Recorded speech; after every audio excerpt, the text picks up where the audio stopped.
just like to introduce myself. I'm Vivek. I'm a first-year PhD student at the School of Public Policy and Urban Affairs. You should really Hello? hit it. Yeah. Is it better now? No? Yeah. So yeah, I'm Vivek. I'm a first-year PhD student at the School of Public Policy and Urban Affairs. So since Professor Ted Landsmark is not here in Boston tonight, so I'm asked to just open the classroom for tonight. Yeah, without wasting much of your time, I would like to invite Catherine to start today's panel discussion. And yeah, that's all from my end. Okay, thank you.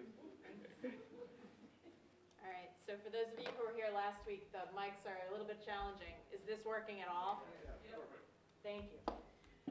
So welcome, everyone. Again, my name is Catherine Henderson, and I work at YW Boston.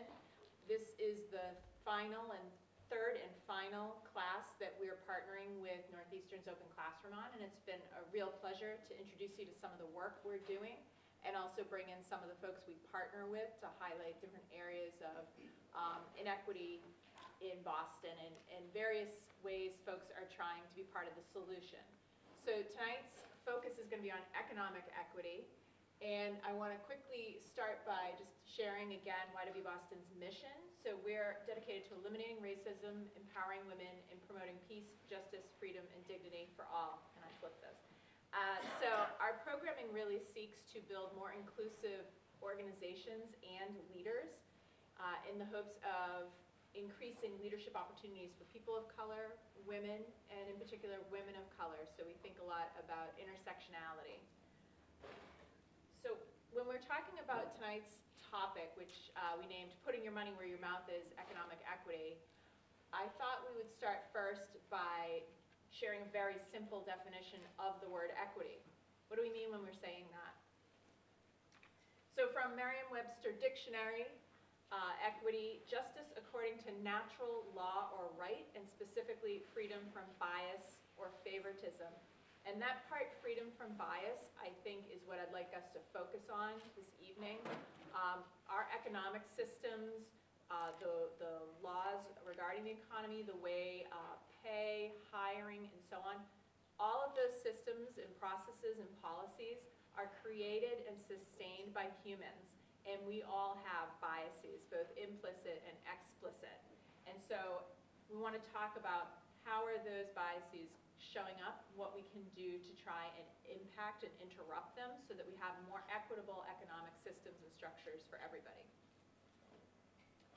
So I'm going to share, the format for this evening is I'm going to share a few data points from Greater Boston, and then we'll call the panelists up to talk about where do we go from here, what can we do, and what's already being done to have an impact.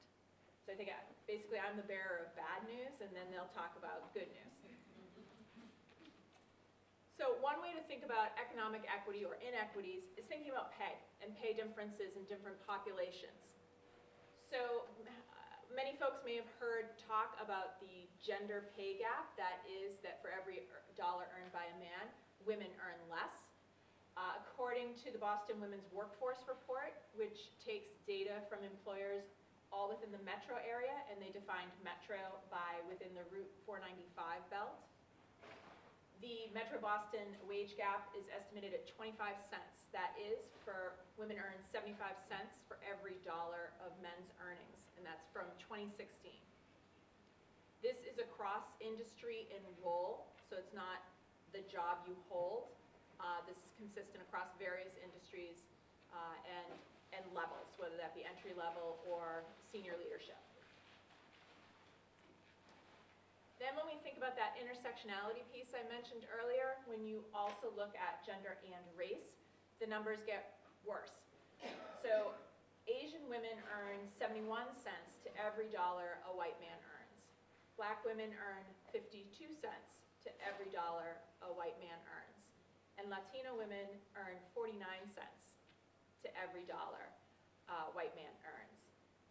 And you can see the breakdown in numbers up there. So let's think about another way to look at economic equity, which would be business ownership. Who owns businesses in Metro Boston? according to Mayor Walsh's economic equity and inclusion agenda, in Boston, 74% of privately owned businesses with paid employees are owned by men. And again, you see those disparities get greater when we layer race and gender together. So approximately 80% of privately owned companies with paid employees are owned by non-Hispanic whites.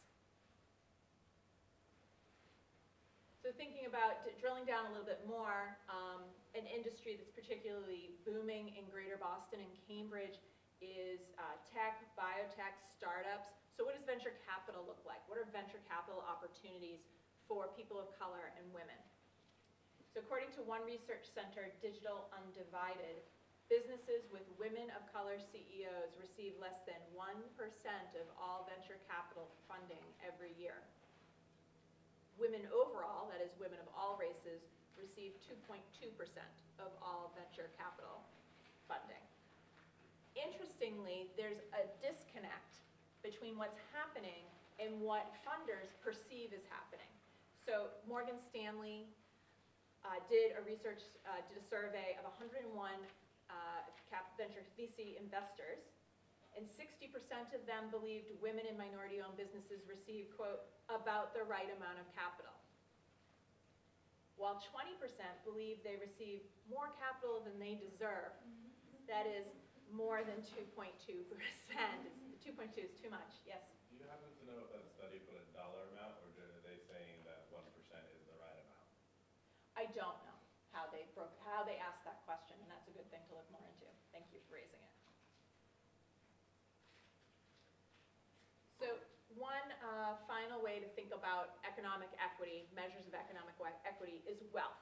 So wealth, as you know, is a little bit different than our income.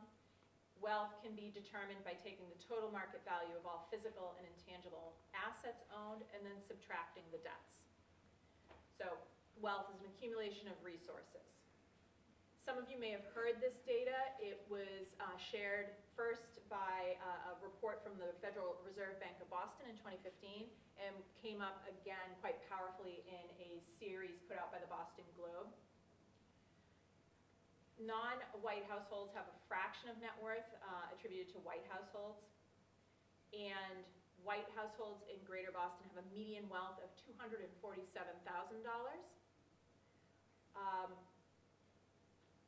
Black households, US-born black households, have a median wealth of $8.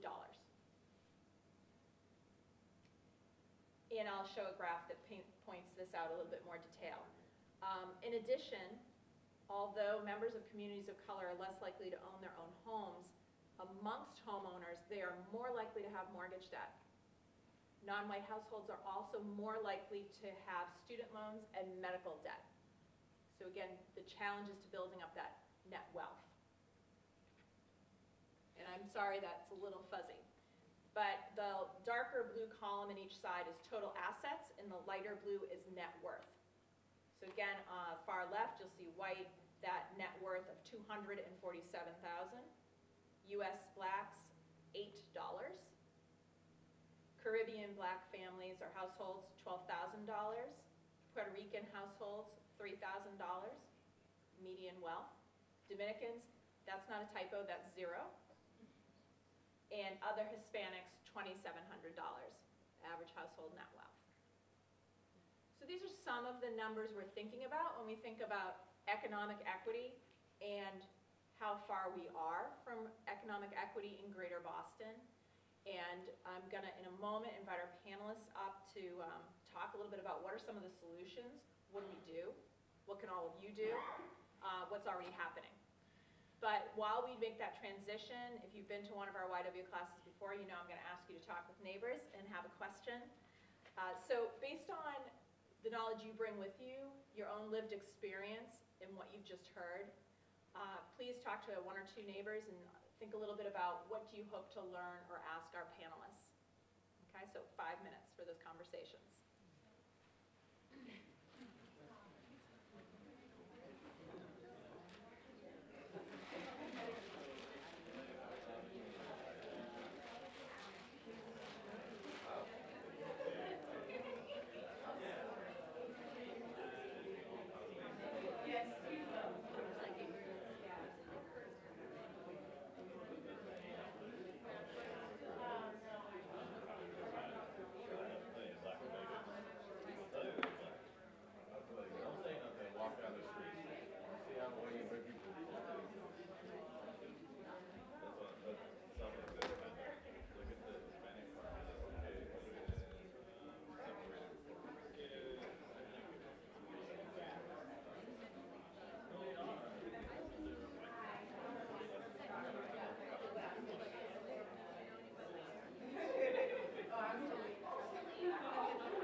opportunity. Oh, good. Yeah, you know, I'm always excited to talk about Blue Cross Blue Shield Supply University program. That's great. Yeah.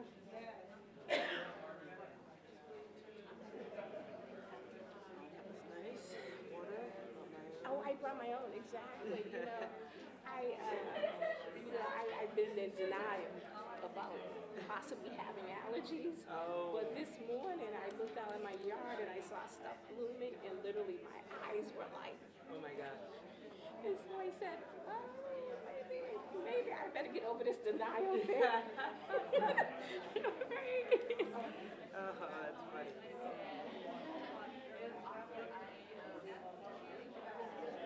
It's Delana, right? Delana, I'm yes, sure. it's not spelled the way, so it's a long A on the end. Well, I thought because It's D-A-Y-L-A. yeah, so it's Delana. Yeah, but some people say Delana because it's spelled with the okay. D-A-Y. Yeah, so it's not, it's Delana, yes. No, that's all right. That's all right. Which order do you want us? Doesn't matter. Do you have an extra pen by any chance? Girl. Write down. So were you just so you know, one question that she got There was why should she prepare? a New England Convening. Okay. No, Part I of the wasn't. democracy. Okay. I should know you. Because we have it, so I saw Supply University, or Supply University, because we have an anchor institution strategy. So it would be great if we And where were you could have a from? conversation, Boston, Ujima Fund. Oh, yes. All right, and wait, I'm usually bad at cards, but I think I have one. Okay, yeah.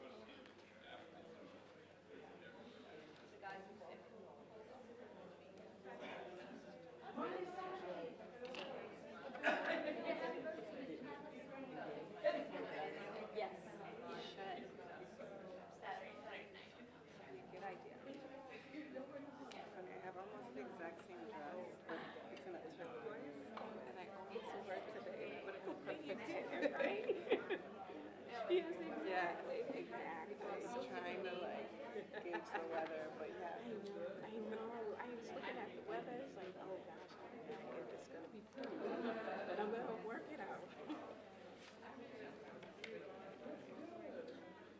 So we're doing, so we have business alliance and support our strategies to link up different anchor institutions, see if we can form relationships, get contracts for our businesses, et cetera. Oh no, that's perfect. Yeah. That's perfect. We actually just engaged with. So we engaged our cafeteria vendor to consider subcontracting opportunities, and they are actually subcontracting purchases with Commonwealth Kitchen. Okay, excellent. Yeah. So that was a big win for us, trying to influence the cafeteria. All right, I'm gonna bring us all back together, Exactly. please. And, but it's right here.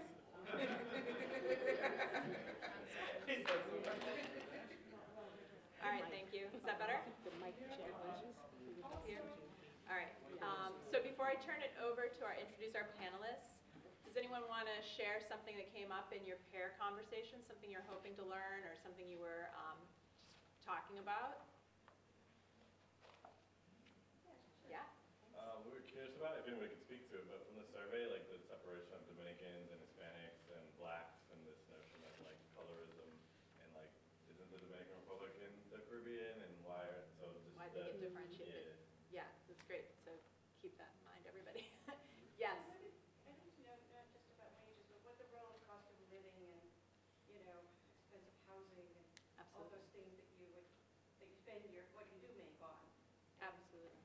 How much of that goes just, how that affects people as well, and what we could do about it.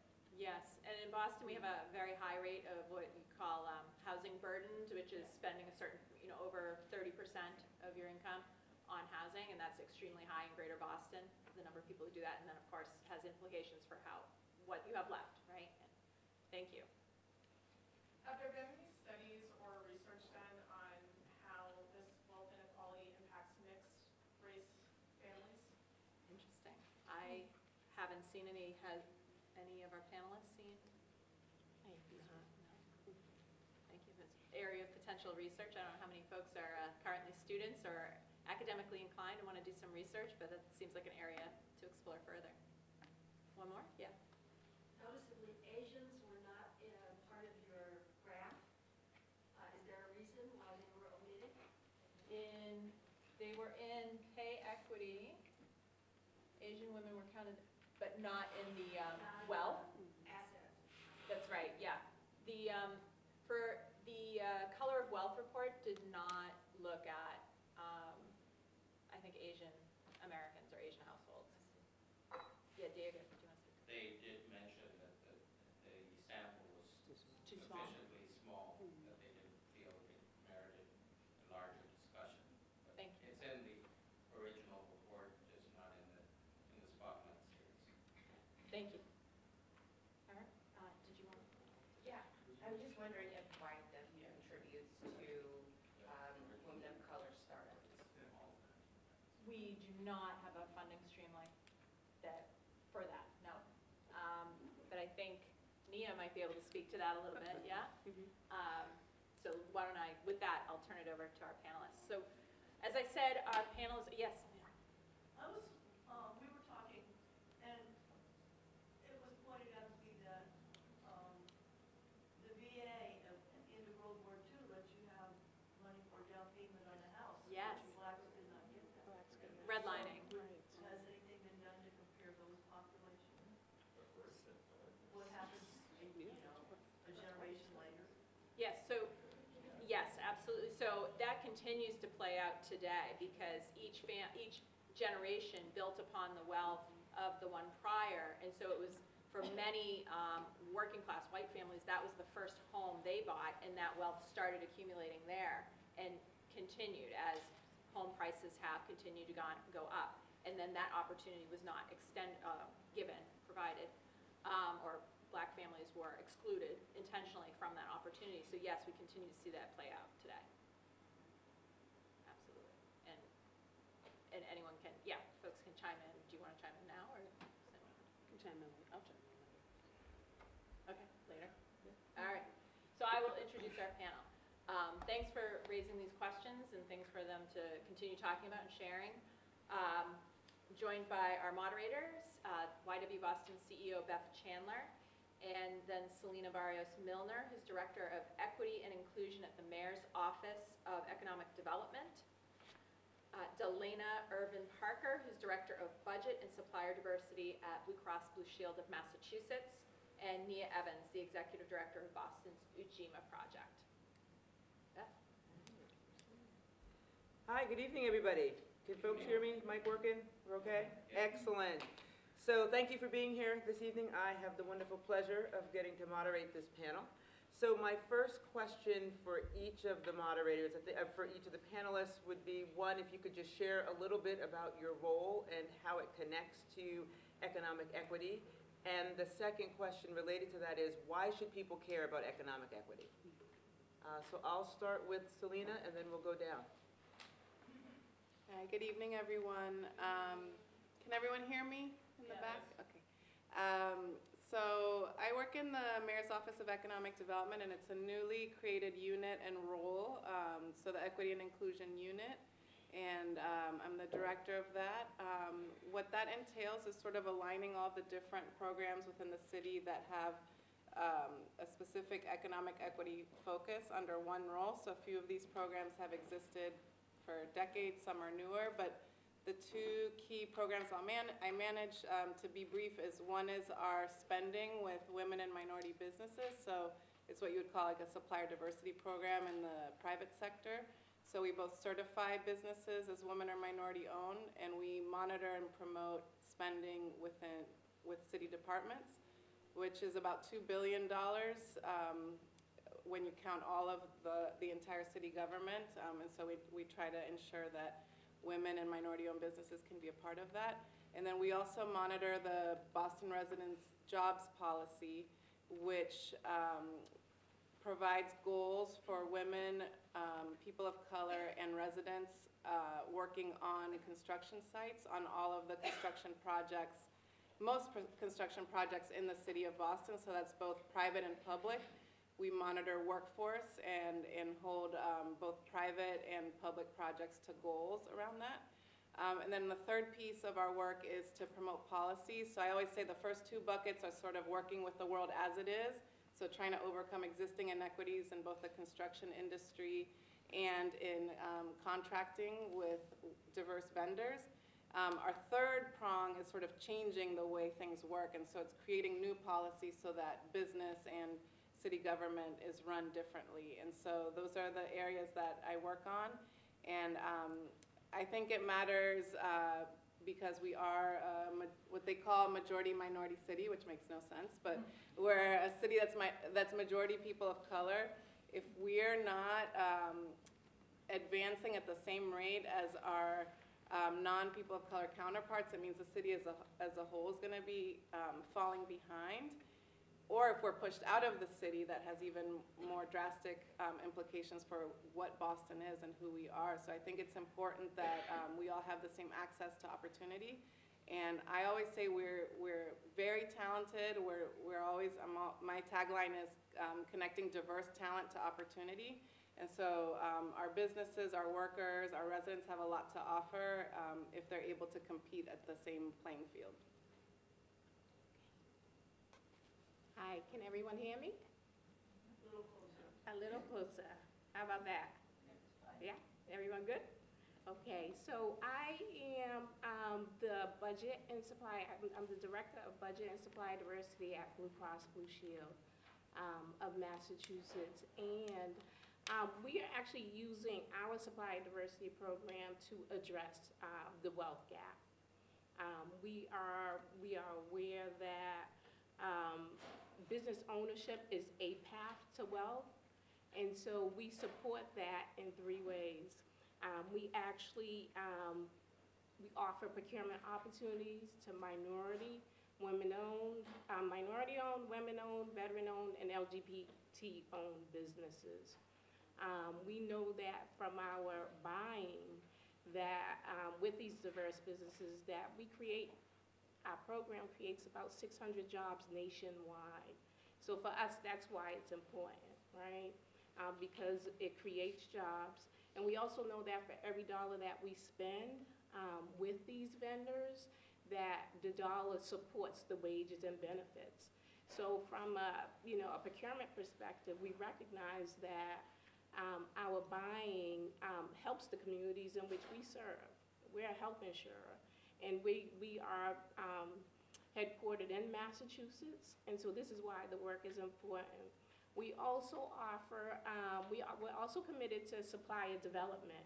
So it's not just about buying. While that's important, we want to grow these businesses and help them build capacity. So we offer scholarships to the Greater New England Minority Supplier Development Council, their advanced leadership program, which is designed to actually help MBEs, in particular minority-owned businesses, build capacity and find effective strategies for growing their business. We also offer a mentoring program to women-owned businesses, and we also, we've come up with ways of creating programming that will benefit all these businesses. We offer webinars. Like technology-related webinars. And the third way we support these businesses is providing access to opportunity. And what that looks like for Blue Cross Blue Shield is providing financial assistance to becoming certified, because for our program at Blue Cross Blue Shield, these businesses must be certified. And the reason for that is because it validates the authenticity of these businesses, but it also allows us to know that who we're doing business with is who they say they are. So that's why we require the certification. And in many instances, for some of these smaller businesses, if it's a choice between becoming certified or paying the payroll, they'll pay the payroll and not necessarily get certified. So we provide financial assistance for that. We also provide financial assistance where we will sponsor MBEs to participate in expos and fairs. We will provide the financial assistance for booth space so that they can showcase their businesses. So we're not supporting them just for Blue Cross Blue Shield. We want them to be able to have access to opportunities with other corporates, other organizations as well.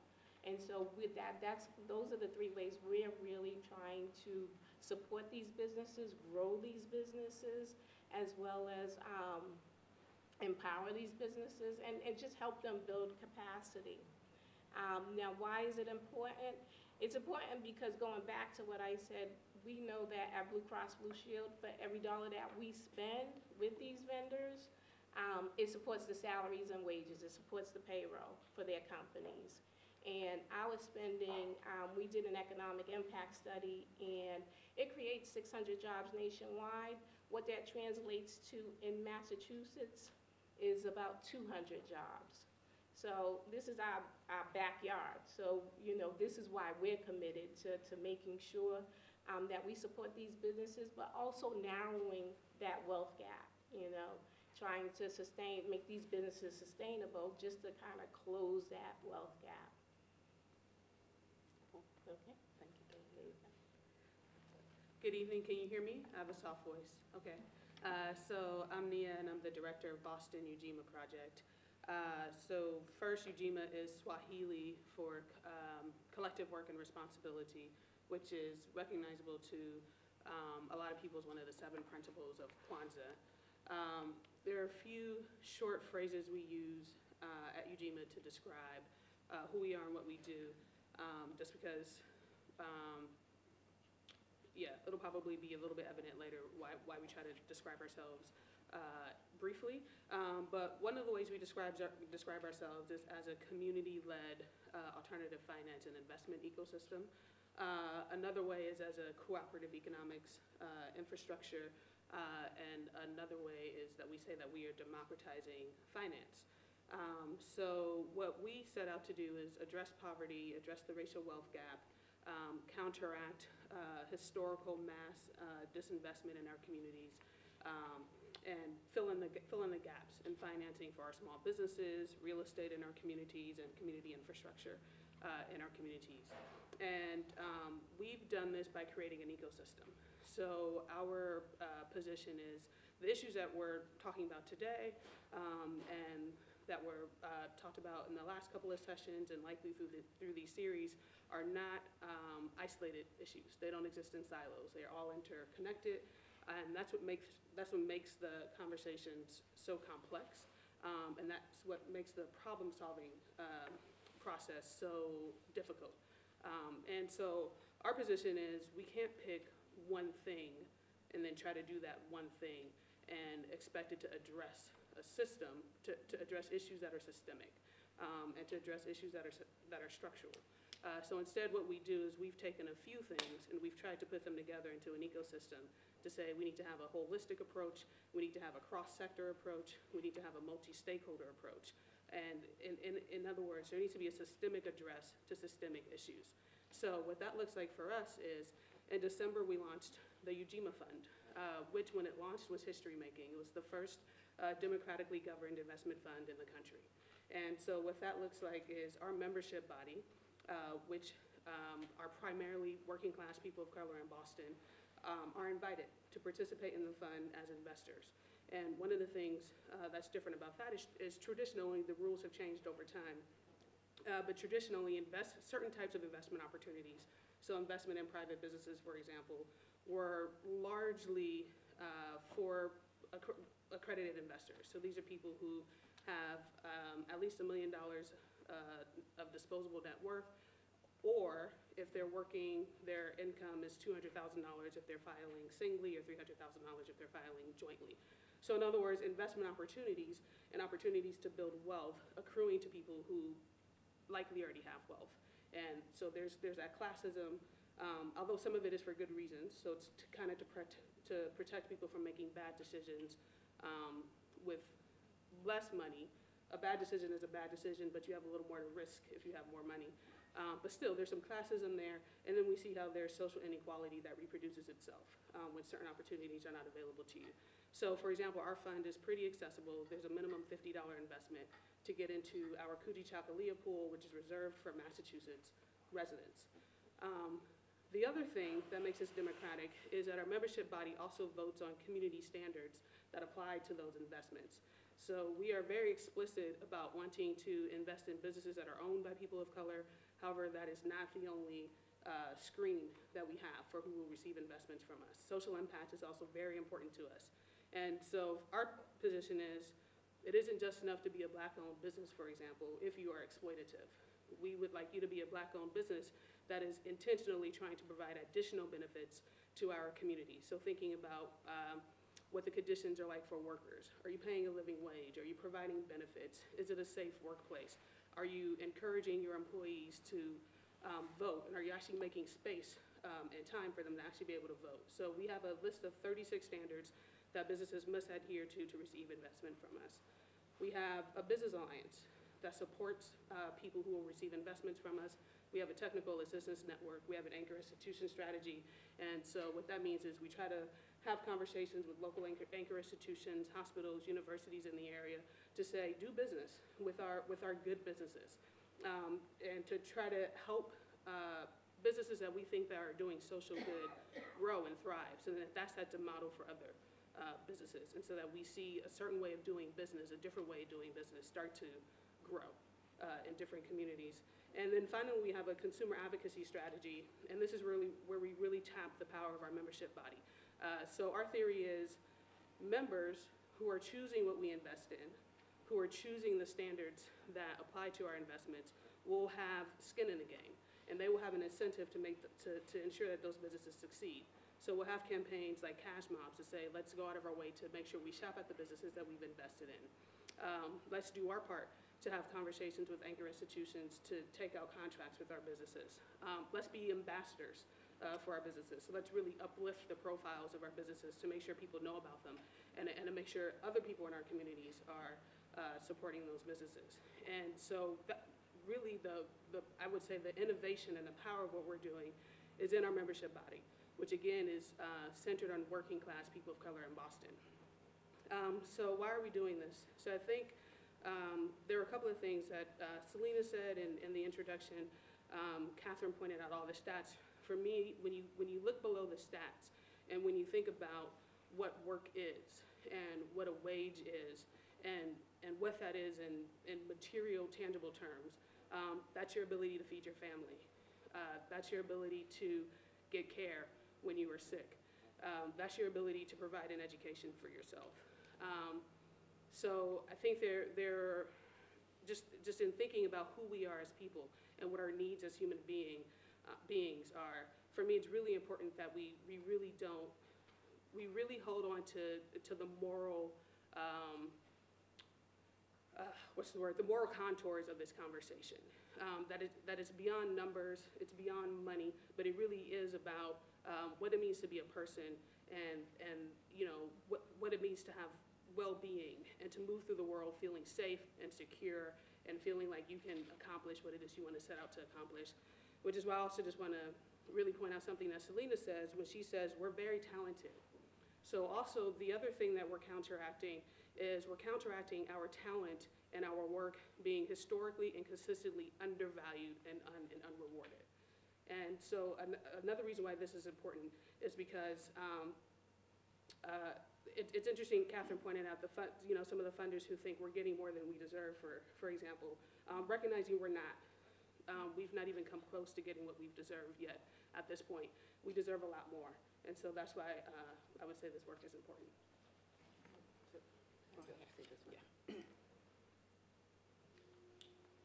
So there have been lots of reports, and Catherine referenced them in her slides, that talk about the Great Divide, particularly here in Boston, and looking at different communities of color. And I think one of the big ones was white Bostonians with wealth of $247,000 and US-born blacks having $8. That's a huge gap, and I think the three of you highlighted why that matters and why people should care. So my question is, do you feel that there's a sense of urgency in the city around this gap? And if there is, how do we sustain it? And if there isn't, how do we create it? Anybody can take it from the panel? I believe there is a sense of urgency. I think, at least from the big C city, which is city government, and I'm a member of. I think where I feel the sense of urgency and tides shifting is that we're looking at this from a few different angles. So looking at, for example, there's a diversity office that's focused on hiring, right? There's my role, which is focused on the economic equity piece. There's women's advancement. I feel like we now have, I don't know if it's just like the number of leaders of color within city government, if it's also like top-down commitment, but I feel like it's not like the one person, where I feel like we're addressing it from a few different angles. We're, taking a look at the public schools and how, exam school admission policies, like how that sort of is creating these patterns, right, of either intergenerational wealth or not, right? So I feel like for the first time there's a or maybe it's just because I'm inside and I'm seeing it, but I do feel like we're tackling it from a few different areas that are usually working in silo.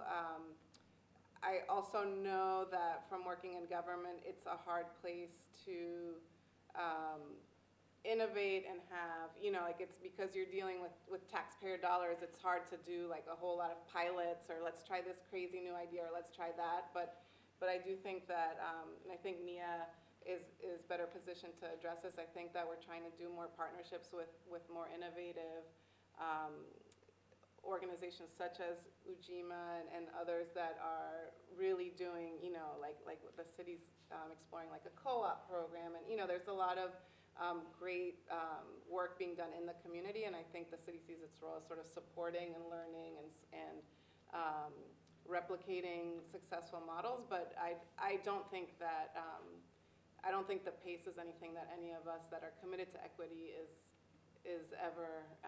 I don't feel the urgency as it should be felt. Like sometimes I'm like, okay, when do we stop the record and just say like, like. Stop, like we can't continue this way. So I don't think that there's enough urgency, but I do, knowing the way that city government works, I feel like there's more urgency and more resources being dedicated than there have been in the past.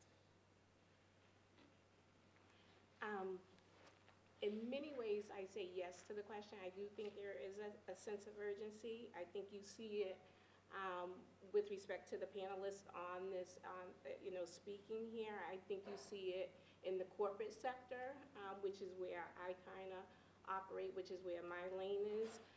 And you see it kind of across the city with different initiatives, different programs. You see it in different partnerships. So I think, yes, there is a sense of urgency. Do I think we can do more? Absolutely, especially in the corporate sector. Do I think we can do more? Absolutely. Do I think we will do more? From Blue Cross Blue Shield's perspective, yes, we will do more, and we're exploring different partnerships with other organizations. We are looking to partner with the Chamber of Commerce, the Boston Chamber of Commerce, their Pace Setters program, which is actually designed to really address the wealth gap, right? It's really getting their corporate members to kind of rally behind supporting Black and Latino-owned businesses specifically. And so we are a part of that. We're partnering with them. So I do think there is a sense of urgency. I do think the progress is incremental, but I do think there is progress. I think it's slower than we'd all like. But I do think that within the organizations or the organization that I work in, the fact that there is progress means a lot. So in that regard, we are also exploring other ways of trying to, buy from these businesses. Again, recognizing that revenue stream is another way for them to get that much closer to wealth. These businesses, specifically the Black and Latino businesses, We have targeted our focus with our program, with our supplier diversity program, such that, our spending with Blacks and Latino, Black-owned and Latino-owned businesses has grown 40% over the last 3 years. So we're taking a targeted approach. But like I said, we're not the only ones doing it. When I talk to my peers in the supplier diversity space at other corporates, they're doing initiatives as well. And while it may be a little different than what we're doing at Blue Cross Blue Shield, it is still effort. And all effort is really important and is making progress. So, let's see. Thank you. So when I was considering this question, can you hear me? Okay. When I was considering this question, it was difficult for me because I was trying to figure out, I guess just how one judges urgency. I think there is probably more activity right now than there has been in the recent past. And I think the reason why I ran into difficulty is because I was trying to, and I'm thinking about the references, the Color of Wealth report, which is a fantastic report, by the way, highly recommended reading if you haven't actually read the report all the way through. Thinking about the Spotlight series, one of the things with that series is it was really illuminating for some people and not at all for the people that series was talking about. And so then that's where I start to wonder about whether or not I feel there's a shared sense of urgency. And when I think about some of the conversations that followed, and there were lots of different conversations that followed, and so I think that series did an important job of really just kind of lighting a fire under some people and sparking a lot of different conversations. But there were, in my opinion, too many conversations that were about Boston's reputation and that were about image. And so for me, my question was, is the concern that Boston looks bad? Because, somebody came to Boston and said, this is the most racist city that I've ever been to. And so now there's just a question because there's this concern about how we look. Or is there concern about what people's lives are actually like? So for me, it's just really important to keep going back to that when we talk about economic equity.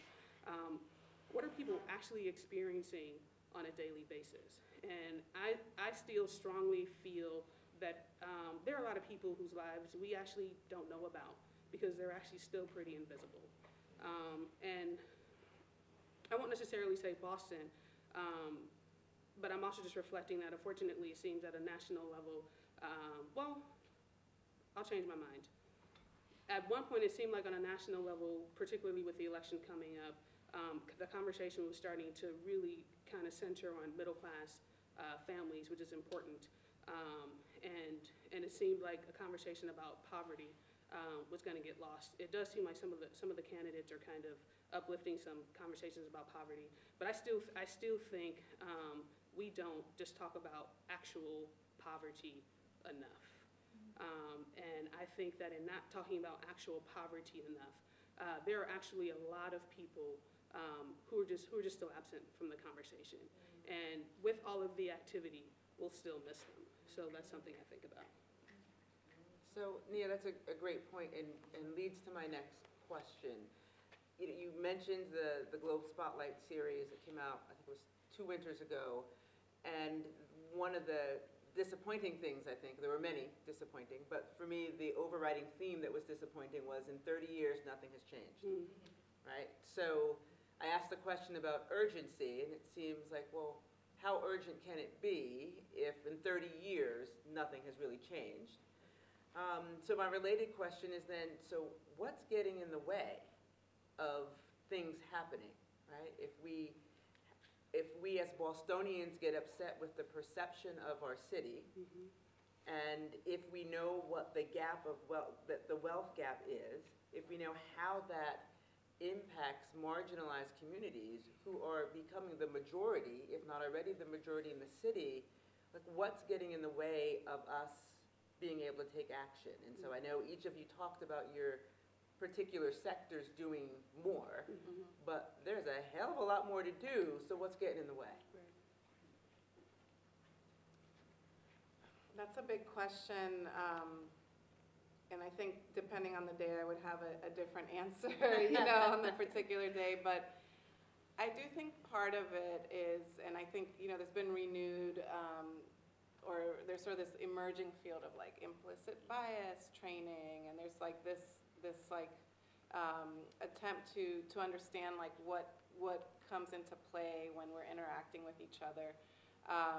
I really appreciate when, in the beginning, when Nia was talking about like systemic issues, because I think a lot of times when we think about Boston's reputation or people's experiences, it's a lot about like the interpersonal, and I don't like the way that person treated me, or I felt treated differently because I'm a person of color or a woman or whatever. But that's almost the easiest level to educate and to just start with the younger children. But then when you get out to institutional and systemic racism, then it gets really hard to disentangle, because there's power involved. And I think that I find that there's a lot of people just like doing business as usual, and they don't understand that in that means, making decisions that preference,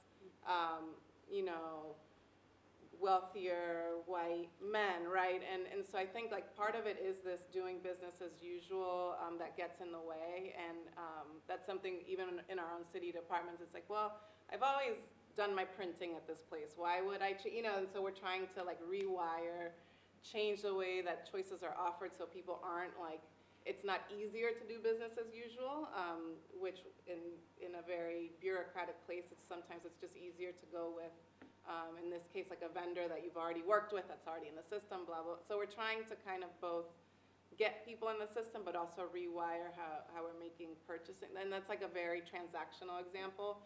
But I do think that that relationships run deep, that habits run deep, and I think that that's one of the key barriers, is kind of like rewiring so people are open to doing things differently. I think competing priorities, at least in the corporate sector. What I see of competing priorities that are kind of hindering this work from moving forward. Or moving forward kind of exponentially, right? So I see that, at least in the corporate sector, that it's challenging to change a culture. People like their existing relationships, and to try to introduce new relationships in a culture that has been in existence for almost 80 years.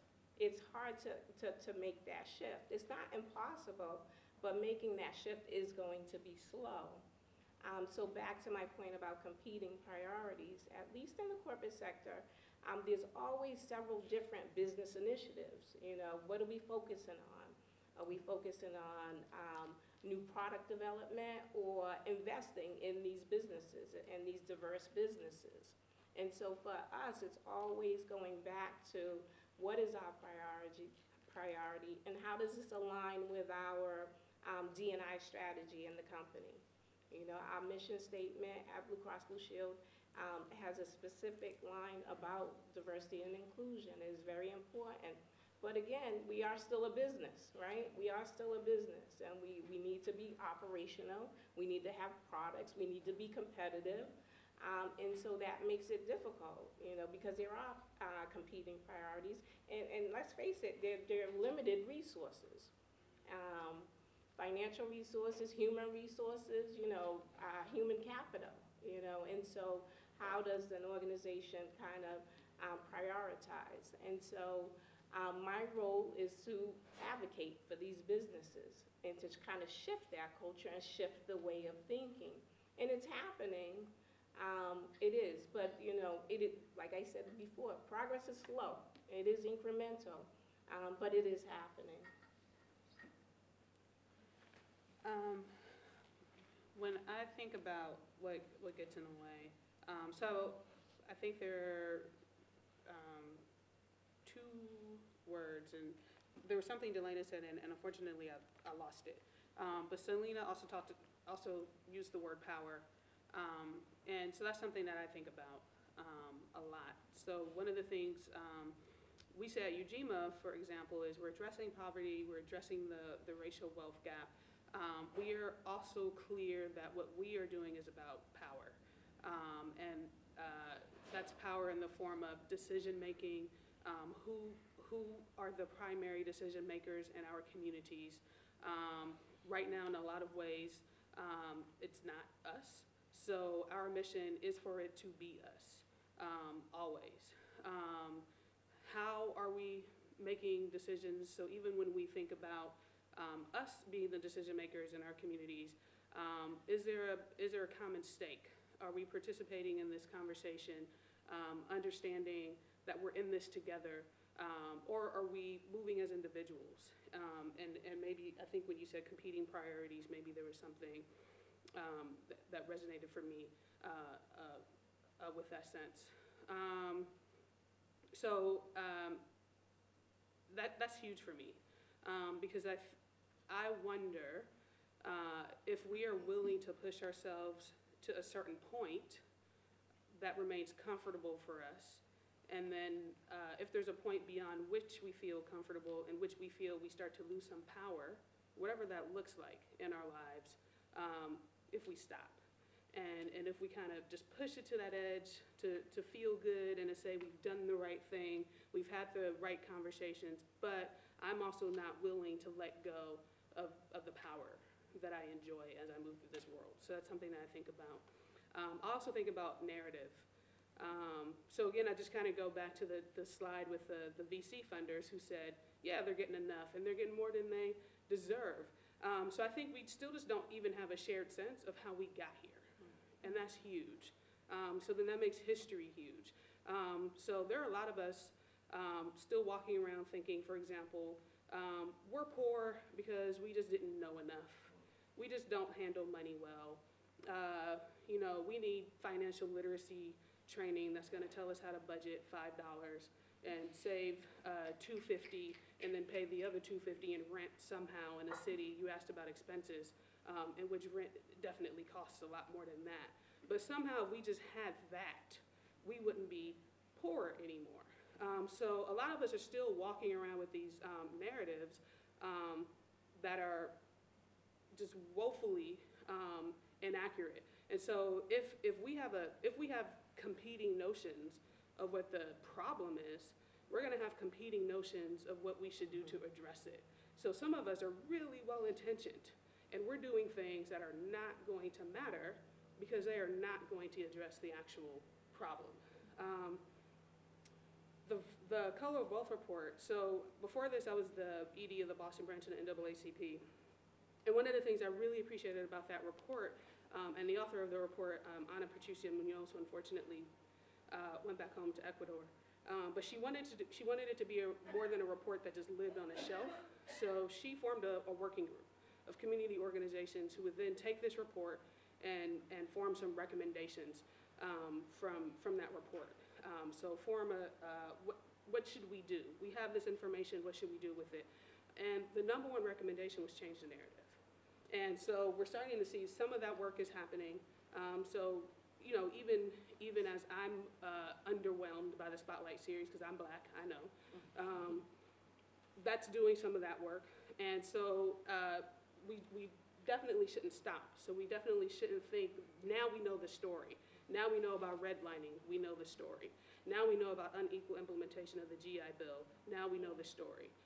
No, we don't. There's a lot more still to know. I was actually sharing with Beth earlier, I'm listening to the half that has never been told on Audible. I would like to read the actual book, but I don't have time.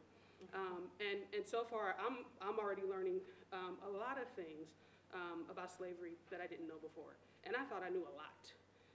And I've learned a lot more just in the intro in the first chapter of that book already. So I think about narrative. I think we're walking around with a lot of gaps in our history and a lot of gaps in understanding why we're in this situation in the first place.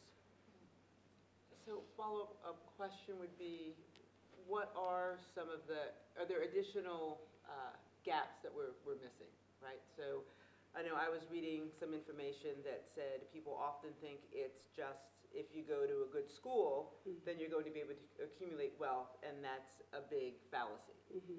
That doesn't mean that you're all of a sudden going to have wealth. So what are some of the other fallacies that we're believing in what it takes to accumulate wealth in this country?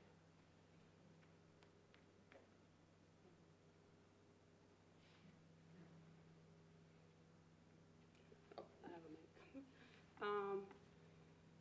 So just kind of following up on what actually accrue, the benefits that actually accrue from education. So one big thing is just wealth as legacy. So looking at a large chunk of the wealth that exists today was not generated anew today. And I think we get a lot of narratives because there is also a lot of wealth that is generated anew.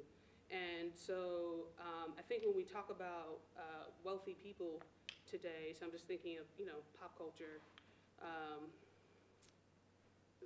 we see new wealth generation, but what we don't see is what's carried down.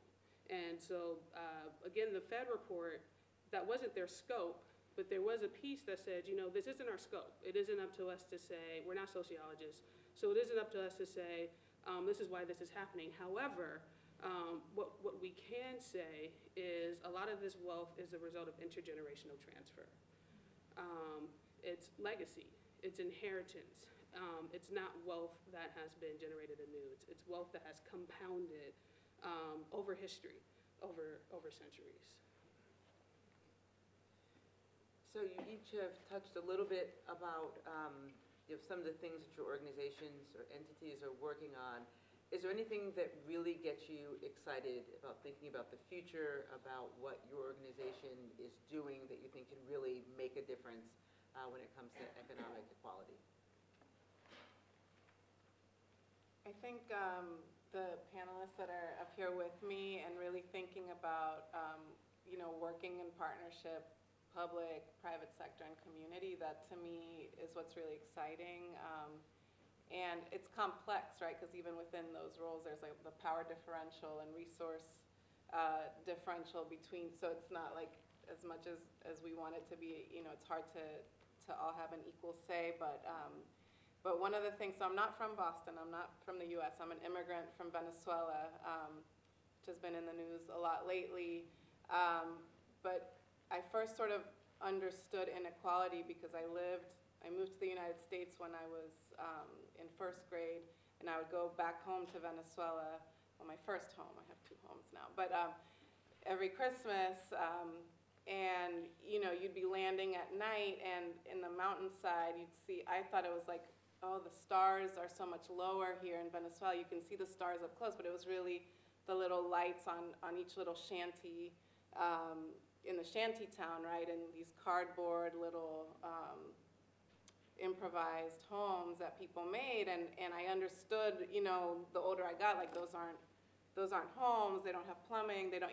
so I've grown up understanding inequality at a really large scale, and when I ended up in Boston through a long journey, but it wasn't for college, I'll say that much, but I was like, there's so much wealth here, there's so many resources here, you just like, you can't walk 2 blocks without tripping on like a hospital, a university, a tech company, so I got really excited about the possibilities here because of all the resources, both intellectual resources, capital, and because of the different levels of poverty I've seen in my life, I'm like, no, these problems we can fix. Like this poverty we can fix, right? Like we have enough resources right here in this, municipality in this area to actually fix it. So to me, that's what's exciting, that I feel like if we are able to make the right connections, the problems, at least here in Boston, I won't say for the country or for the world, but I feel like we have the resources here that we need to fix the problems we have here. But it's more about connecting with each other and pooling those and directing them in the right direction. for me, what excites me, and Selena touched on this, it's the partnerships, it's the relationships, right? And so I think, you know, in the past, we tended to be siloed, right? Corporate did what it did, and, you know, it engaged with the community, but it was still very focused on what the corporate objectives were. I think through our supply diversity program, you know, we are making connections and across all different sectors. And I think by doing that, we are learning. You know, we are learning what can be effective, what we can do, what we can influence as a corporate. But I think those partnerships, I even think that the partnerships with other corporations, you know, it's kind of funny because, like I said, we tend to be siloed in corporate. I've reached out to our competitors, you know, the other health insurers, and said, what are you doing in your program? Well, let's partner together. And quite frankly, that's kind of unheard of, right, in the corporate sector, to kind of reach over to a competitor and say, well, let's partner on this, you know, let's host this expo together. You know, let's try to attract these diverse vendors together. So I think kind of trying to extend the tentacles so that they reach wide and far, and whether that be across sectors or even across corporates, across our competitors, I think that's what excites me about that possibility, and what in terms of what we're actually doing at Blue Cross Blue Shield. Thank you. So there are two things. One is we are aiming to make our first round of investment in July, and so very excited about the companies, the businesses that we're looking at right now, which have been named by community members. So very excited about the prospect of actually being able to put our money where our mouth is. So we've gone through processes where we've asked community members what are the businesses that you love, what are the businesses that you want, that you need in your community, what are the businesses that you want to replace. And so now actually following through on that. And not having it be a process that would later be regarded as empty because we took in a bunch of input, we did a bunch of engagement, and then turned around and did our own thing. So that's one thing. It's just really just being able to follow through on what it is we said we would do, and from there seeing those businesses use their investments to support themselves. And to grow. The other thing that excites me about that is we didn't ask anybody for permission to do this. So for me, it's being a living, walking example of having an idea, and there are a bunch of us. So I appreciate, Delana, that you talked about the difference between competition and cooperation, because we really try to move in a spirit of cooperation. And so there are a bunch of us that are doing this, and what I love about this is just the gumption to have an idea and try it, and not wait for anybody to tell us it was a good idea, not wait for anybody to tell us it was okay, we can do it. Just try it. Be willing to fail, which is not a luxury that's afforded to people of color a lot. We have to be perfect, and then being willing to learn from our failures, and then hopefully, you know, have had enough of a good experience to, you know, kind of dust ourselves off and do it again. So that's super exciting for me. And to see our members and other community members be inspired by that. So we are talking with a group in Cincinnati, for example, that wants to start a Ujima in Cincinnati. I spoke with a group of Black farmers in New York a month ago who want to start a Black Farmers Fund. So also just really excited about communities and other spaces that are saying, how did you do this? We want to do this too. And then the last thing is we have a time banking initiative, which initially I was kind of like, time banking, I don't know, sounds not exciting to me, but a lot of community members were really into that, which is exchanging hours for hours. So the idea being, you know, I walk your dog for an hour, in exchange you give me a cooking lesson for an hour. And really a way for us to access resources without monetary exchange. And I've grown to, it's grown on me, and I think it's neat. So we officially launched our time bank in October. We have 200 members that are in that time bank, and I'm excited about seeing that initiative grow, because I think what all three of us have definitely seen in the work that we do is there are some needs that require such tremendous cooperation and such a tremendous input of resources. It will take a really long time to get there. But in the meantime, we could just be helping each other, and we could be recognizing the assets that we already have, the resources that we already have, and thinking creatively how we share those resources amongst each other, so that we're not going without, so that we're able to get our needs met in the meantime. So, time banking. So I'm going to ask one last question and then open it up for questions from the audience. So my question is reparations. There has been a lot of conversation, I think, for a while, and certainly now with the elections coming up and different candidates talking about reparations, and in different ways, right? So not always just for people of color, but for different communities that have been underserved. So would love to hear any thoughts that you have on reparations. Do you think it's a good idea? And if so, how might it work?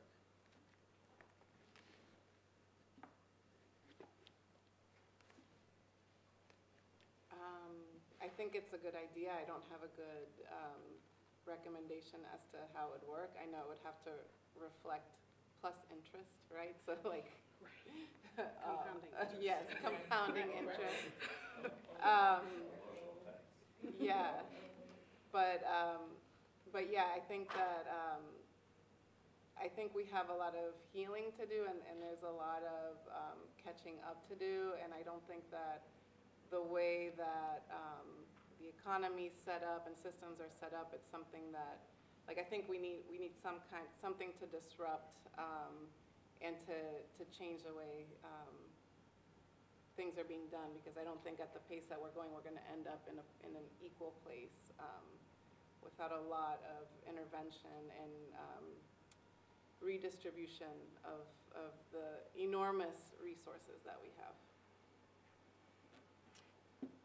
I think, I agree with Selena. I think that it is a good idea. How we go about it, I don't know the answer to. I mean, I don't know even how you would even begin to measure that and get agreement on that measurement, right?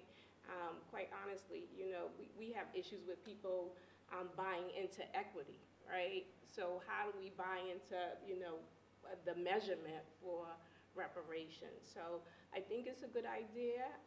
I do think that there just needs to be a lot more conversation about how that gets measured and who gets what and why do they get what they get, and who's going to pay, quite frankly. Who's going to pay? Where's it coming from? So I think there's some issues around that. Yep, I think it's a surprise. I think it's a good idea. Some couple of things have been said already.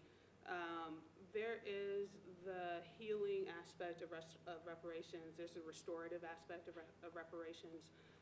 So from a moral perspective, you should right your wrongs. Mm-hmm. And it's simplistic, but there's also a way in which this nation should not be afraid to have that conversation, and I get it.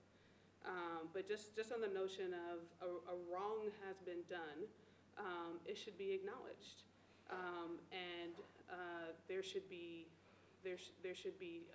some sense of real justice. So that's from the healing and the restorative perspective. How it should be done, I agree. I think it's more refined than talking about a dollar amount or checks. I think that's part of it, but I think there's more than that. And I know that I don't want to get his name wrong, but I think John Conyers, is that right?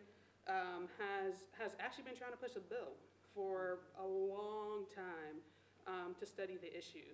And I don't know if people are familiar with Ta-Nehisi Coates' series on reparations, but a lot of times he gets asked, well, what would that look like? And he said, I don't know. But at the very least, the start should be, there is this bill that just says study it. So let's just start there. Let's just start with the commission of people, and then there's a conversation about who's on that commission. But to say, let's study it. He's gotten resistance for years about just the notion of just studying it and just saying, let's come to an agreement on what the number is and on what it looks like. And the last thing I'll say is I think it's multifaceted. So I think it's money for sure, and I think it's initiatives in addition to money. Thank you, panelists, and questions. Yeah, I wanted to ask a question going back to Mia's comment and to some point to Selena's comment about the conversation on poverty. A lot has been talked about addressing gaps here or incremental change. How do we convene a conversation in Boston about addressing and resolving poverty as a problem that can be fixed in a finite amount of time?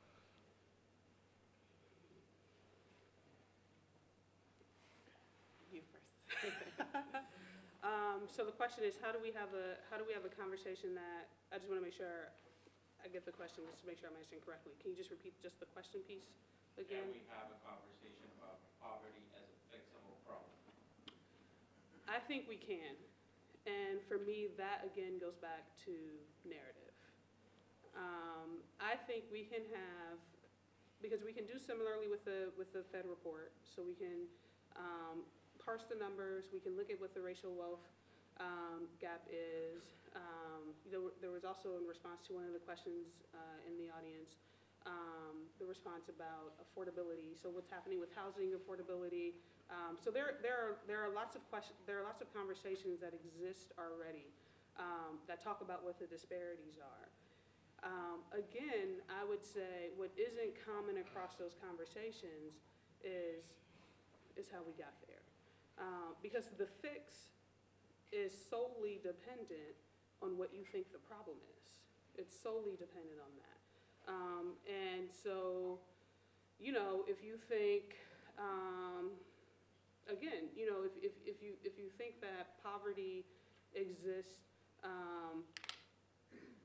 because people just don't understand enough about money, or just not responsible enough, or don't have the right work ethic, how you approach that is going to be different than someone who says, well, what we're seeing is the legacy of certain types of racism, certain types of discrimination, certain types of classism.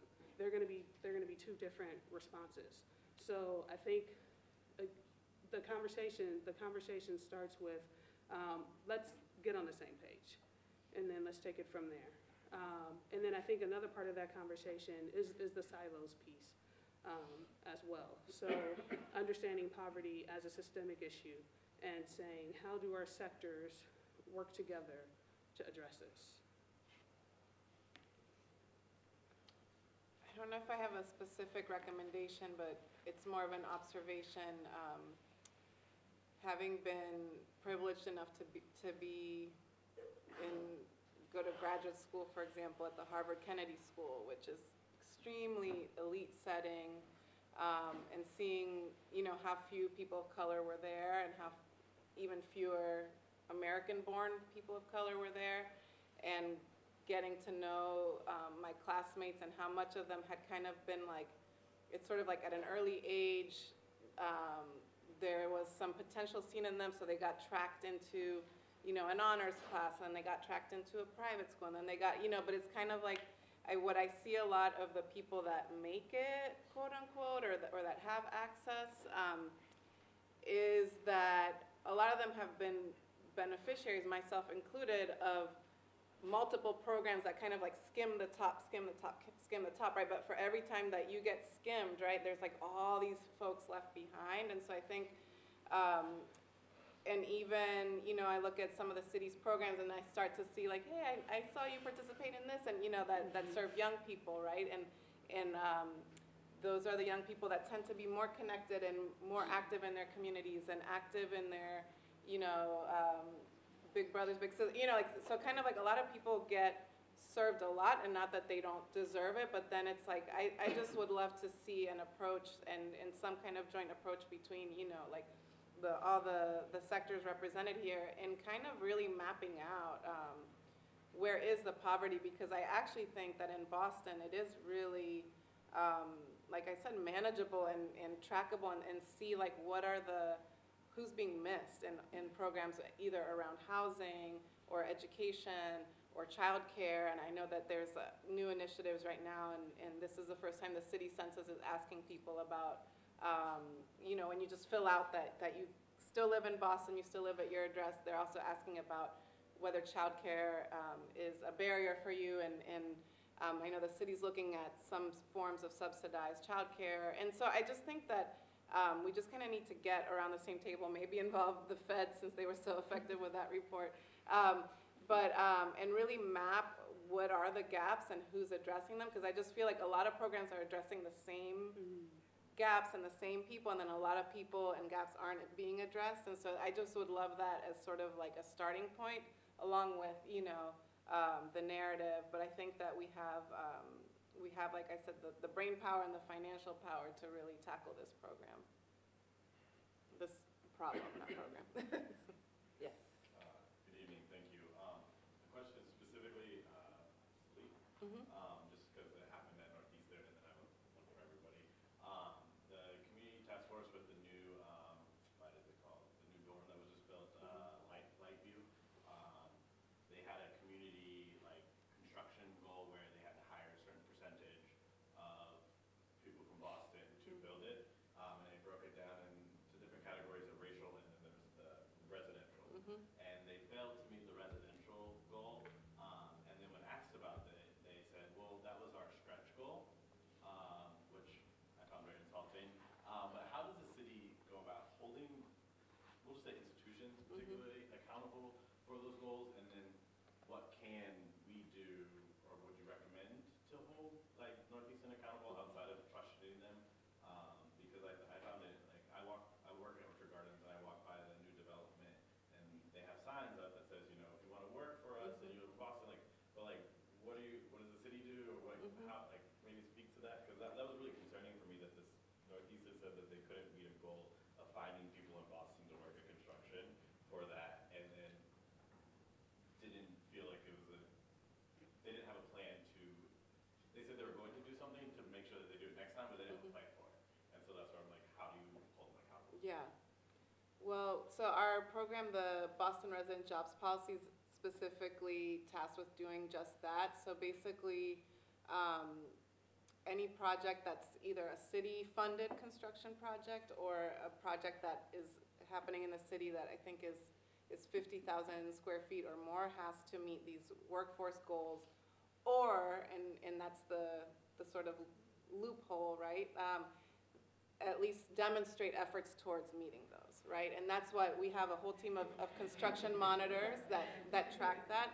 So what happens is, and what you hear a lot is like, well, we tried, we couldn't find, and there are certain trades, for example, like asbestos abatement, right? There's the only training program for that is out in, I believe, Lawrence or Lynn, and most of the people that are in that trade live in that area, and it's not one that there's not a lot of Boston residents that are certified asbestos, so there's certain trades that for different reasons, and a lot of them do have historical racism tied to it, but there's certain trades where there literally just aren't either Boston residents or people of color or women, which is another area we focus on, is women construction workers. So one is availability of workers in the specific trade.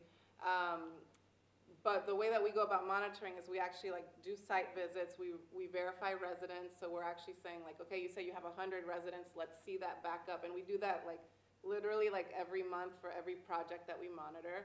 And then when people aren't meeting their goals, and we have some amazing monitors, my favorite is this woman, Pam, in our office, that she's like, I need you to get 3 women plumbers by next week, or and she literally breaks it down to that level. And we have partnerships with programs. There's one, the most relevant one is Building Pathways, which is a program that trains primarily Boston residents, but not exclusively, people of color to get into the construction field, because it's a very lucrative, and there's some really great jobs out there in construction. That's something like our school systems don't really, talk about that, everything's about college, but there's other alternatives that you can have really great life-sustaining wages. So this program prepares people, so sometimes we've placed some of their apprentices into jobs and to help people meet goals, and so we do that.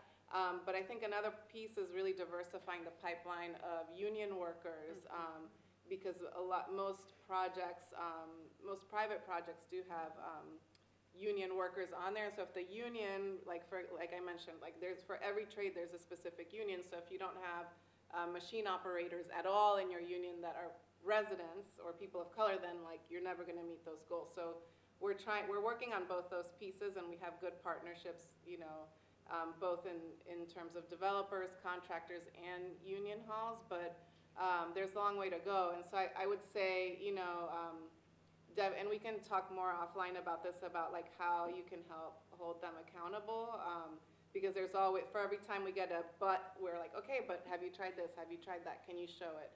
And that's how we monitor. The other piece I'll add is that one of our challenges, so we actually have a policy that we're under, that we're allowed to fine people that are out of compliance.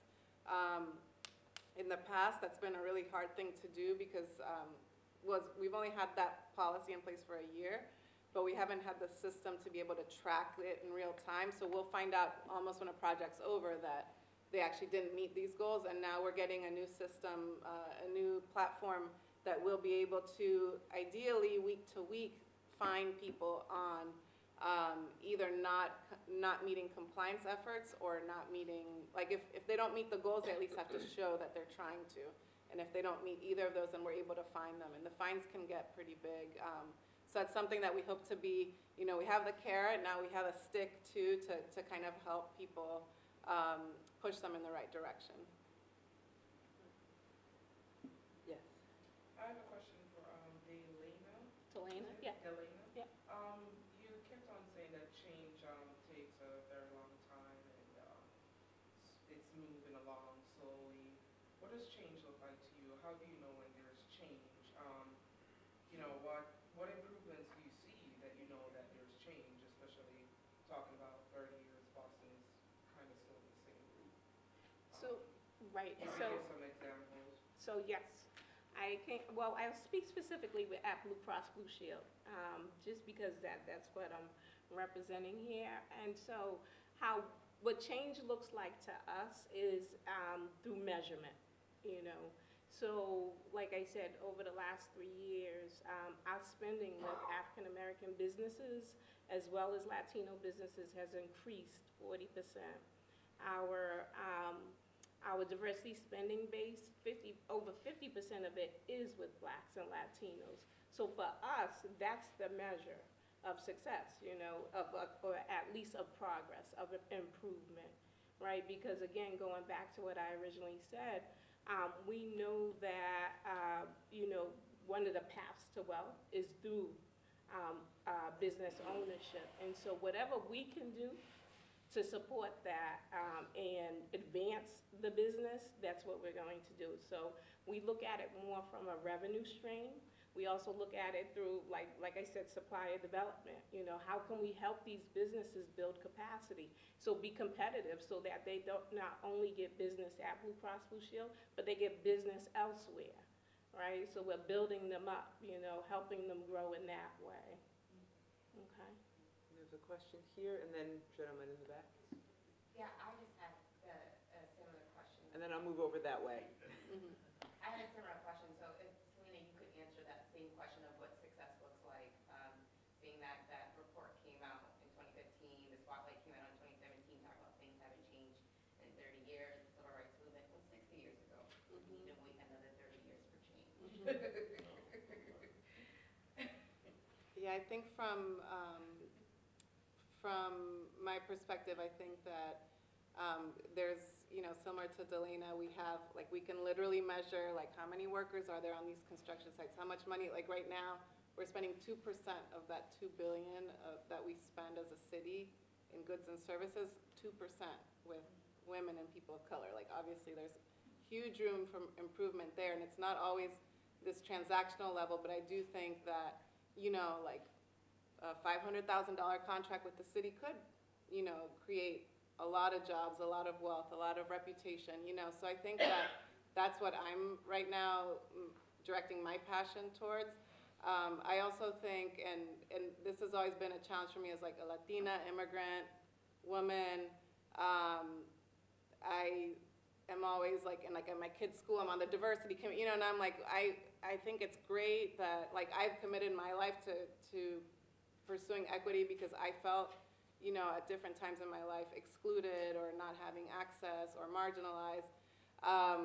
But to me, change is when it becomes sort of like the mission of like, when it becomes more mainstream, right? And it's not like the person of color working in the diversity job that's like pushing this. And that's kind of what I was alluding to before, that I do feel like something's shifting because I see more of us in positions of leadership, but I also see that it's not like, I was so excited about my job that it was like economic equity, right? Because I was like, okay, there's some meat on those bones. That's something I can actually measure improvement. And it's not just like me sitting in a room and being like, look, the city has a Latina here, they care, you know, but it's like I can actually do something there. And so I feel like when equity and diversity isn't siloed to, you know, just like one role or one person, but when it becomes an institutional priority, both private sector and in government, I think that's where I see the next phase of this, and I hope that we can, you know, like, be further along than we have been in the past 30 years, that we can do some quicker progress. And the last piece is that something I've been reflecting on since the last presidential election is like how, you know, some of what it unearthed and some of like the hate speech and hate crimes and anti-Semitism and all of these things that have been unearthed or given new life, I think for a lot of people it felt like, okay, now you know what we've been going, you know, so I do feel like there's this kind of like national rupture moment, both like the combination of that and like the social media and access to you know, cell phone technology that you can capture some of these things happening in real time. I don't know, I feel like there's this breaking point that we're at, that it's like you can no longer say it's this like, it's only in the South, or it's only over here, or it's only, that was in the past, or oh, we had Obama. Like now there's kind of like this moment for national awakening, and I do feel like it's the moment for all of us to kind of like push on that, because I think there's a lot more room for, you know, white allies and people to join the struggle, and I feel like that's what I've been hearing a lot is like, oh, I had no idea, or oh, I'm seeing this for the first time. So I think this is kind of a moment that we can all push forward. And sir in the green, you had a question? Yeah, and then I'll move this way. Following up on that kind of the construction area, you know, you mentioned that you're building capacity of businesses in healthcare or related to health, but I was wondering who might be helping start new businesses in the construction field that are women-owned and minority-owned, and there's a lot of different stages in the construction industry, from architecture all the way up through different aspects, and I think that's, I mean, since we're in a building boom, I think that's an important area, and not just getting people jobs, but getting more people who are starting businesses and owning businesses from the minority community. And I just kind of wonder who's doing that or who's helping in that area. Yeah, that's a really good question. We do provide technical assistance for contractors and newer businesses, both through my work, and we have a small business office in the city that I work closely with, but I do think you're right that that's an area of opportunity that we need to explore more. A lot of what I've been working on is kind of like with more established people of color owned, successful, either like architecture and design firms or construction management. It's fascinating to me that everyone that I have met in that space is all about like, I want to help the next, you know, like they're naturally inclined, and I don't know if it's just like the specific individuals to say like, I want to help those starting out, and what we've been promoting a lot is kind of like joint ventures, so that people can kind of like either partner with another minority-owned company that's more established or not necessarily minority-owned, but that's something we're trying to be a part of more, and I think that's in the beginning stages, but I think there's a role there, because especially with construction, there's a steep, I don't want to say a learning curve, but between the costs of like bonding and insurance and all of these things that are barriers to entry, a lot of that can be overcome with joint ventures, and then you can kind of get the experience so that you can take that on yourself. But I think that, I don't know of an organization that's doing that specifically, but I know it's something that we're looking into. Yes. So I worked in private equity for 35 years until I retired a few years ago. And I have a concern about how I sort of see you're focusing from your comfort level of building from the ground up. And yet I have seen boardrooms for 35 years, all white men. And I don't see how you make a change unless you change from the top. Because all of those people are, as you've said, it's relational. All their relationships are with each other. And I'm very concerned about how you make the kind of really significant change for Boston when you know that there are dozens of VC firms, especially in biotech now, where those white males are walking away with tens of millions of dollars a year, and they've not had to make a change in how they operate. There's no big enough stick, there's no big enough incentive, and even the cohorts that have good intentions will often fill their minority quotient with administrative staff, and that's not where the money is. And so I would urge you to try and figure out how you make that change from the top down, because nothing, that landscape will not change. Either a bigger stick or a bigger carrot.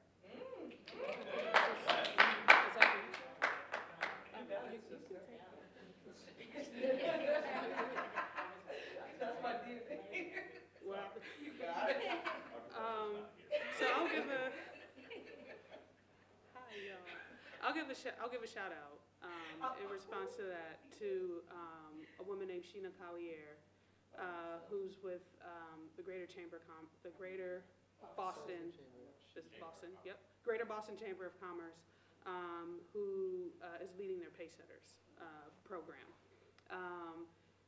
and she's definitely a lot more intimate with it than I am. It's her program, but that is a program that offhand I know engages officials at all levels of the corporations that they're dealing with. And I'm not sure, are you familiar with the Paysetters initiative? Candidly, I would say to you that I bet you most VCs do not belong to the chamber, or don't engage, or they pay their membership and never go.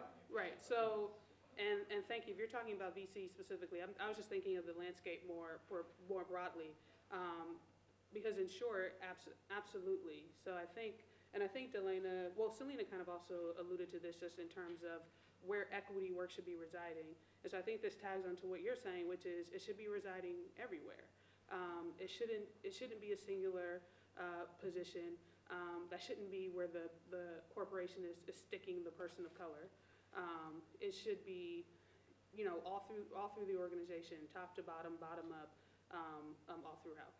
On the VC piece, what I'll say from our perspective, from Ujima's perspective, we are, I would say, just very intentionally, actively showing a different way to do things. So that's been our tactic. We're not trying to convince anybody of anything. So just quite frankly, we're not going to waste our time. We're not going to waste our time with people who, in my opinion, by now should actually just know better. There are other people to pay attention to.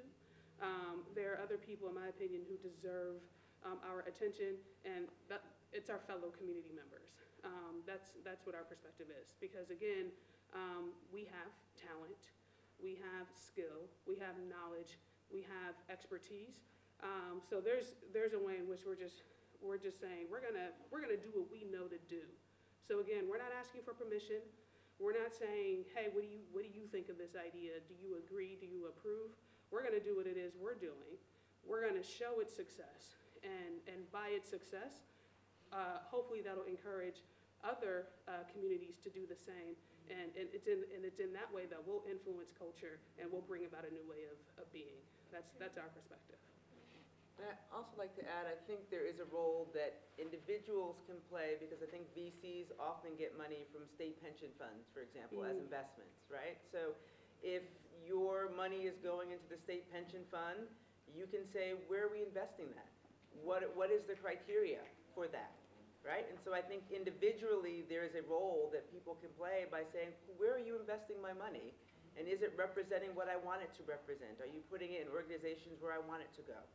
So that's another way, I think, that we can, as individuals, harness our power to actually start making a difference. Well, I called you before. I'm going back here. All right. So I'm speaking from an educator's perspective. Yes. This guy. And yes, my name is Gavin Smith. Acknowledging the audience in the room as well. Understanding the systemic structures and limitations. How are you and your organizations, I had to write this down, being deliberate in getting resources to stakeholders, meaning the people not in this room, Okay. stakeholders and people we're talking about. So how are you getting those resources to schools, communities, and other stakeholders that aren't in this room? And this is such a great opportunity for them to be here and engage in this discourse, but we do see what the room looks like.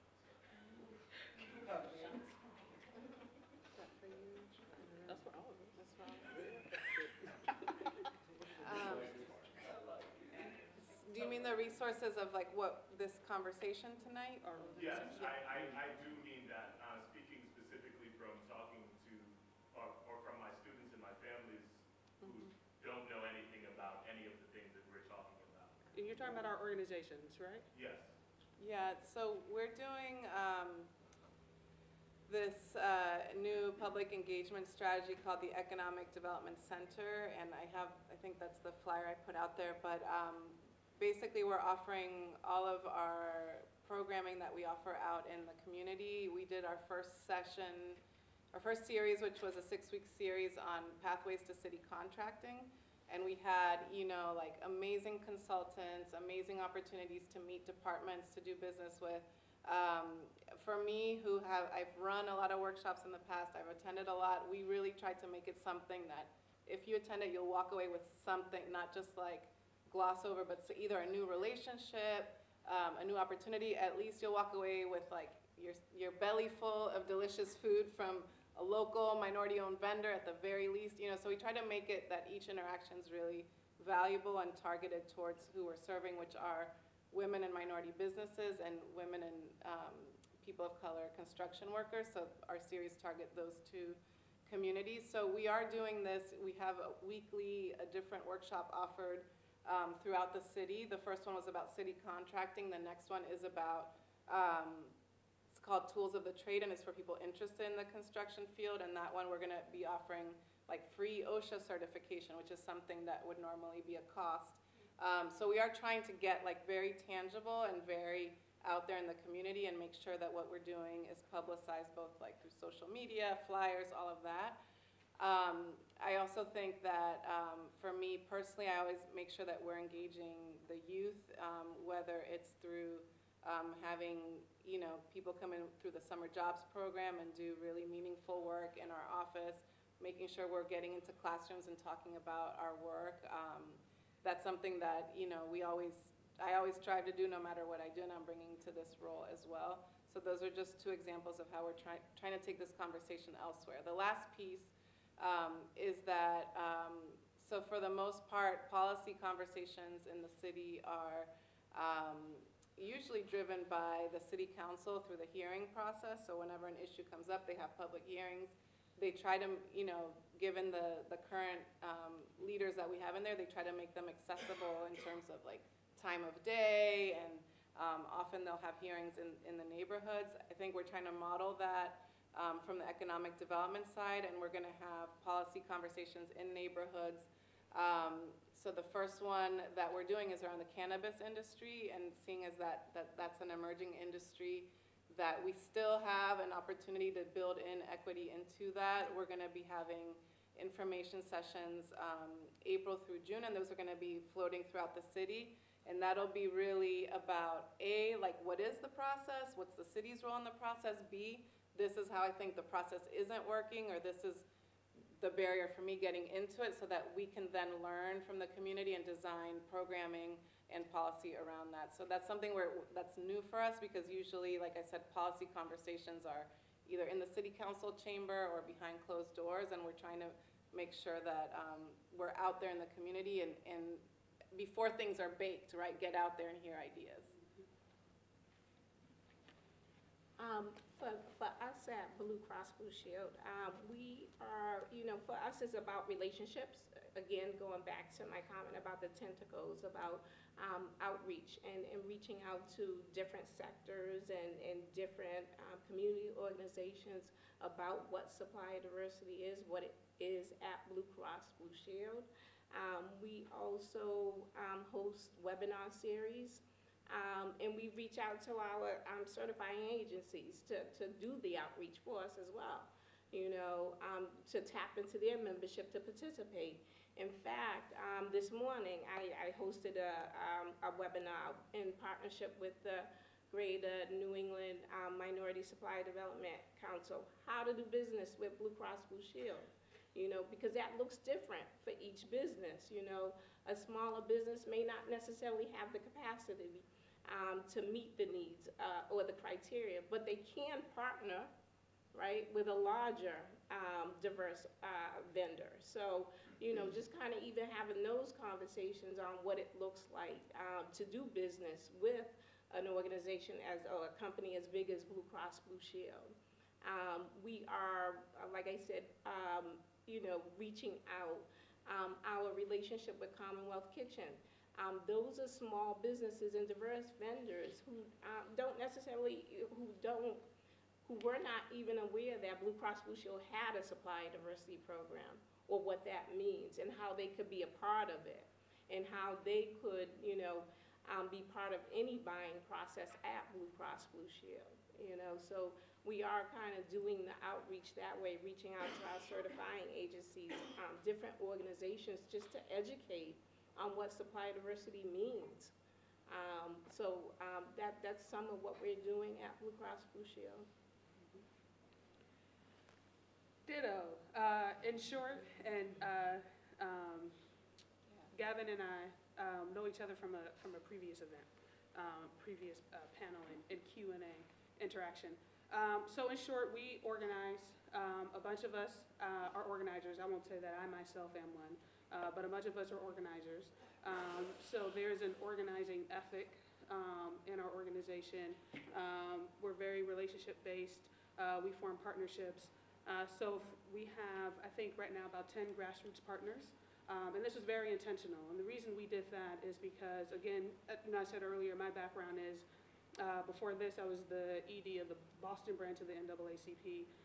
Aaron Tanaka, who's Ujima is largely his brainchild. He was the ED of Boston Workers Alliance before he was at Boston Impact Initiative, and is a co-founder of Ujima. We have history here, and we have our previous experience, and we're also well aware of, even with the wealth of resources here, the competition that exists for those resources amongst organizations. And so one of the things that we were very intentional about as a new organization, even though we ourselves are not new here, that people were excited about, so we're kind of a shiny new dime. We wanted to be careful not to displace, so to speak, other organizations who have been doing a lot of great work. And the way we see ourselves is as existing on top of an informal infrastructure of just really powerful, amazing organizing. And so our sense is we would not be here without them. So we would not be here without people who are fighting for affordable housing. We wouldn't be here without the people who, the Boston Resident Jobs Policy, that's a community-oriented policy. It's community members who came up with that policy. Chuck Turner, former counselor Chuck Turner. We wouldn't be here without that work. And so what we say is, there's the fight, there's resistance, so there's making the bad things less bad, and particularly in this environment. And there's fighting against all of the terrible things that are happening. And for us, we're saying there has to be a sense of what comes next. So that's how we position ourselves, is when we win these fights, there has to be a different way of doing things. And we're an example, and we're not the only thing, but we're an example of how things could be different. We're an example of what's next. And so we said what we'll do is we're gonna partner with our grassroots peers, and we host assemblies, and that's how we get input from community members. We host neighborhood assemblies. So we had 2 in Roxbury, we had 1 in Dorchester. Actually, we had 2 in Roxbury, 2 in Dorchester. We're planning an assembly in East Boston and Jamaica Plain this year. We are not hosting any of these assemblies by ourselves. These assemblies are all co-hosted with grassroots partners, because what we said is, again, we don't want to show up as saviors or show up as people who are just kind of dropping into a community, and we have this wonderful thing for community members there. Aren't you glad we're here? So that's key. So our grassroots partners are City Life Vida Urbana, Black Economic Justice Institute, the City School, Restaurant Opportunity Center United, CCDS, which is an organization in East Boston that works to develop cooperatives, Chinese Progressive Association, New England United for Justice, and they are all member-based organizations. So we have criteria for who our grassroots partners are, which is they must be member-based, they must be power-building organizations. So that's one thing. We could, even as I say that, we are always thinking about how we do even deeper and deeper organizing and engagement. Because if you do this long enough, you'll see what Selena's talking about when you go to meetings and you see the same people. You go to events and you see the same people. You look at programs and you see the same people. And we're not comfortable with that. We want to see more and more people coming, and we want to see different people coming. So we also think about what are all of the different ways to engage people, and what are all of the different ways people participate just in their daily lives, particularly in the organizing sector. The meeting is the thing. And so we do that. We have weekly meetings for our members. We meet every Wednesday, and that's for the person who has the time can do it. And then we also think, well, what are other ways that people can tap in, because they just may not be able to show up. Our meetings on Wednesdays. Your Wednesday may be otherwise occupied. You may have mobility issues. You may have health issues. And so we are now recording our meetings on Zoom so that people can watch it at home if they need to, or they can watch it later if they need to. We host events, we do lectures. So also just thinking about the different ways people are engaged and what encourages people. We are trying to be more systematic with childcare, because that's a huge barrier. And so what we're doing now is really trying to cost out what it costs to provide childcare for every meeting for a year, so that's actually in our budget, so that we can actually pay for that. Same with interpretation services. So we're talking with Interpreters Collective to talk about what are the costs for providing a year of interpretation services at our weekly meetings and at our big events. So we kind of obsess over it. I know there are a couple of other questions, but we have reached our time, so I want to be respectful for folks who need to leave. If you have questions, I think our panelists are happy to stay here and answer them for you. I want to thank you all for participating and being engaged. And one thing I do want to say, I didn't answer the question from a YW perspective. And I think what we do, or try to do events like this to really think about how do these issues, what's the intersectionality around these issues.